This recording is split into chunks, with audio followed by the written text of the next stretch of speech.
If the sky is clear, find the ecliptic, that path across the heavens where the sun, moon, and planets travel. No telescope needed. No app required.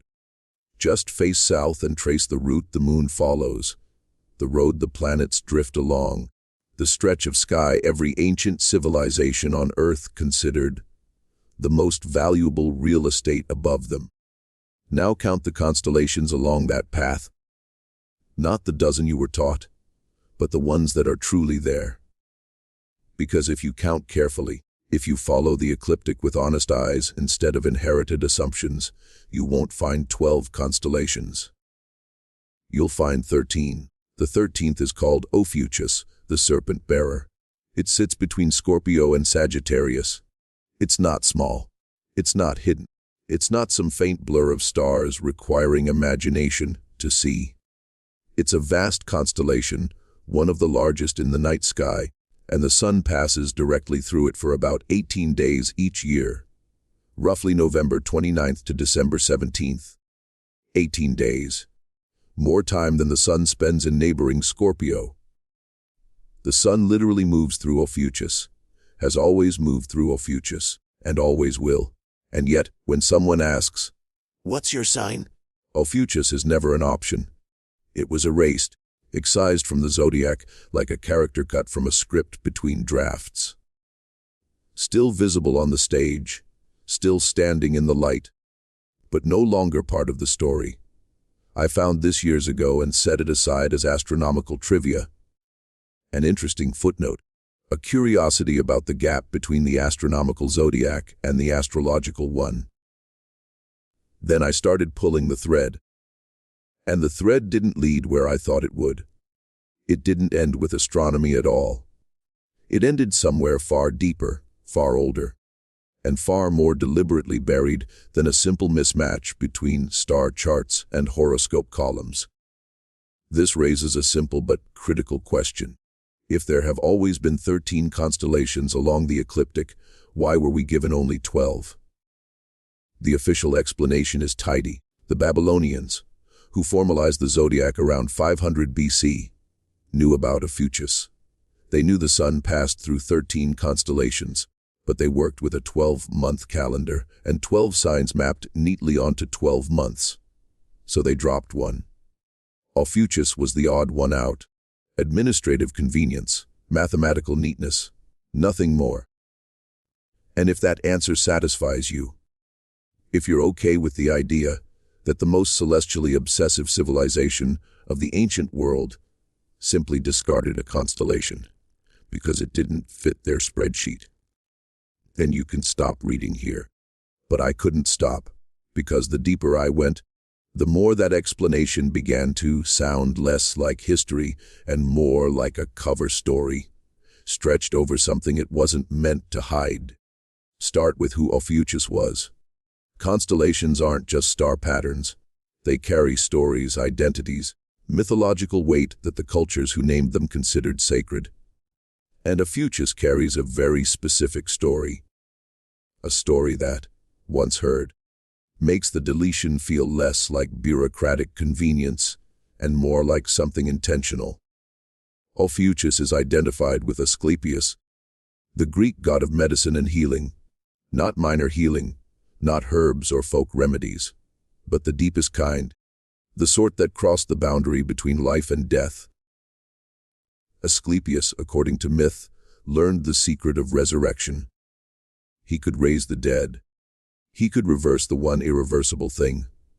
And for that, Zeus killed him, struck down by a thunderbolt. Not because healing was forbidden, but because conquering death disrupted the order of the cosmos. The gods could not allow a being who could undo death to walk among the living. It would change everything. So they killed him and placed him in the stars, visible but powerless. A warning written in light about the knowledge that must never be used. The constellation they deleted from the Zodiac is the constellation of the healer who conquered death. Ask yourself if that feels like a coincidence. The silence was deafening when I started looking at what Ophiuchus represented across cultures. because the Greeks weren't alone. In Egyptian astronomical tradition, the same stretch of the ecliptic was linked to Imhotep, the architect, physician, and sage later deified as a god of medicine. Imhotep, like Asclepius, was a mortal who rose to divine status through knowledge, specifically healing knowledge. The Egyptians placed that knowledge in the same part of the sky the Greeks would later assign to Ophiuchus. Different culture, different millennium, same stars, same association, same theme of healing so powerful it bridges human and divine. In Sumerian tradition, the figure linked to this constellation was Enki, god of wisdom, water, and creation. Enki was the keeper of divine knowledge, the one who gave humanity the arts of civilization, including medicine.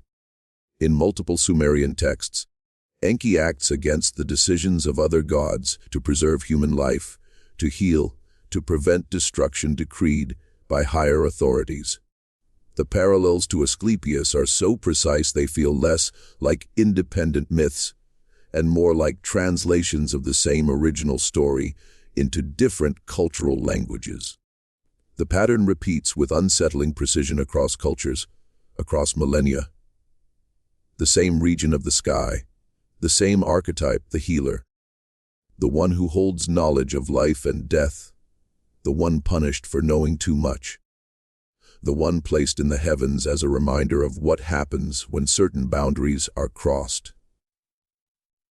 And this is the constellation cut from the Zodiac, not the obscure one, not the unimportant one, the one whose mythological resonance was so deep, so cross-cultural, so fundamental to humanity's relationship with the sky that its removal required restructuring the entire system around its absence, as if following instructions no one fully understood.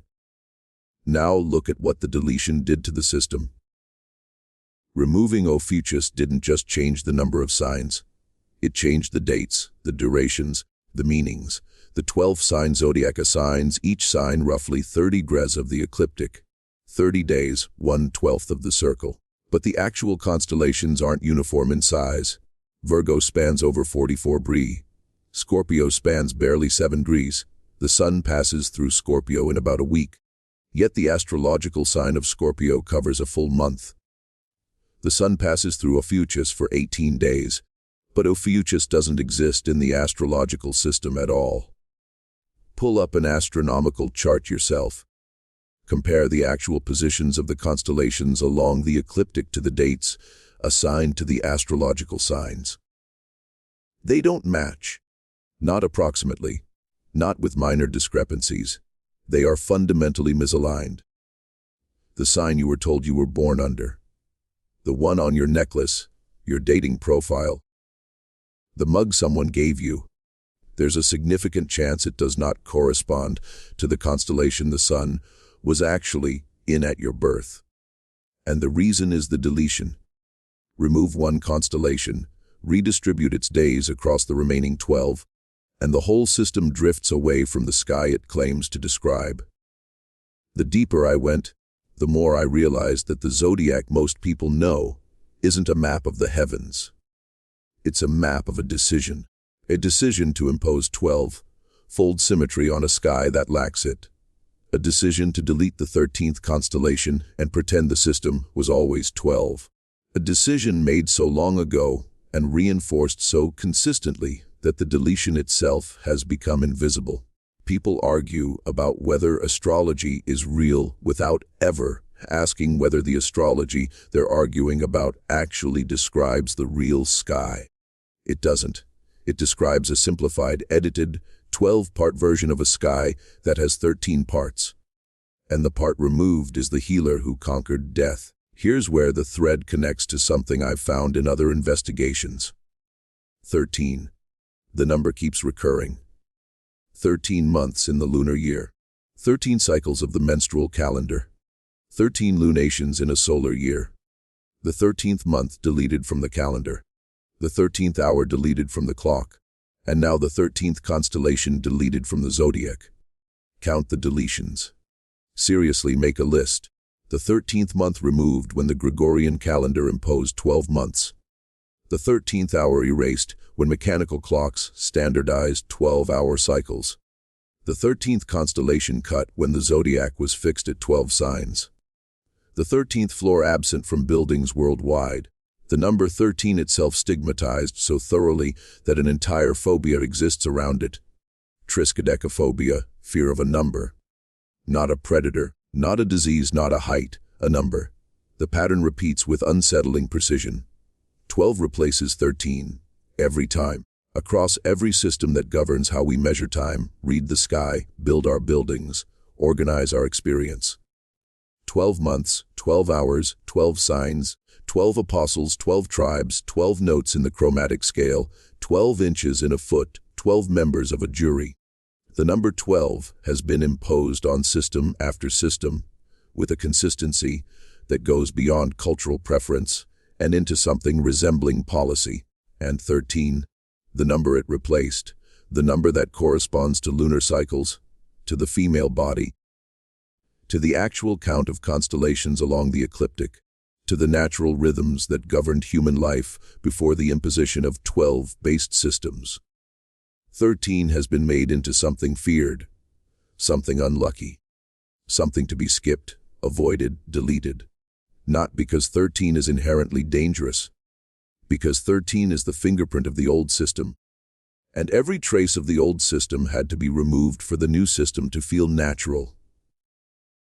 The official explanation collapses here, because the deletion of Ophiuchus wasn't an isolated editorial choice by Babylonian astronomers. It was one deletion in a series of deletions spanning millennia, continents, and disciplines. All moving in the same direction, all replacing 13 with 12, all removing the natural count and imposing an artificial one, all severing the connection between human systems and the celestial and biological rhythms that 13 represents. Go back outside. Find Ophiuchus in the sky. It's there, between Scorpio and Sagittarius. Enormous, unmistakable once you know where to look. The serpent-bearer, holding the snake that represents knowledge. Standing in the part of the ecliptic the Zodiac refuses to acknowledge. Visible to every human being who has looked up since the beginning of our species. Deleted from the system that claims to describe what's up there. The deeper I went, the more the deletion of Ophiuchus started to look like the astronomical equivalent of something I've found in every other system I've investigated. The removal of a piece of knowledge that connected human beings to natural rhythms.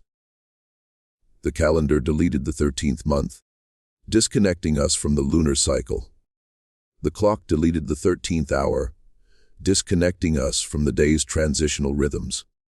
The Zodiac deleted the 13th constellation, disconnecting us from the actual sky. Each deletion was presented as simplification, as improvement, as the replacement of primitive complexity with elegant order.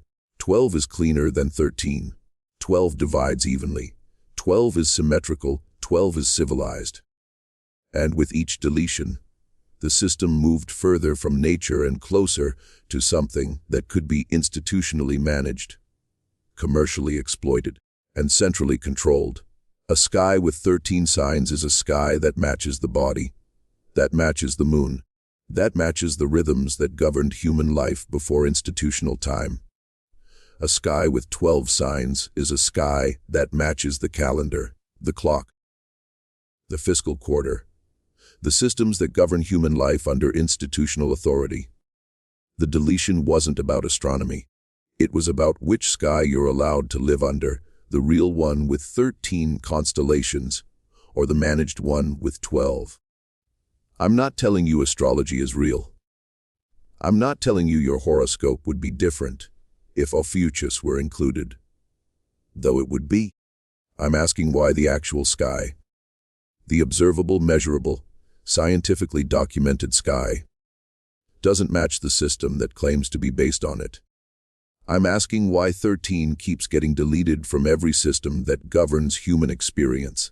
I'm asking why the constellation of the healer who conquered death, the figure every ancient civilization placed in the same region of the sky with the same mythological significance. was the specific one removed. I'm asking what Ophiuchus knew that we weren't supposed to remember. Go outside. Look up. Count to 13. The sky hasn't changed. The story they told you about the sky has. Once you see it, you can't unsee it.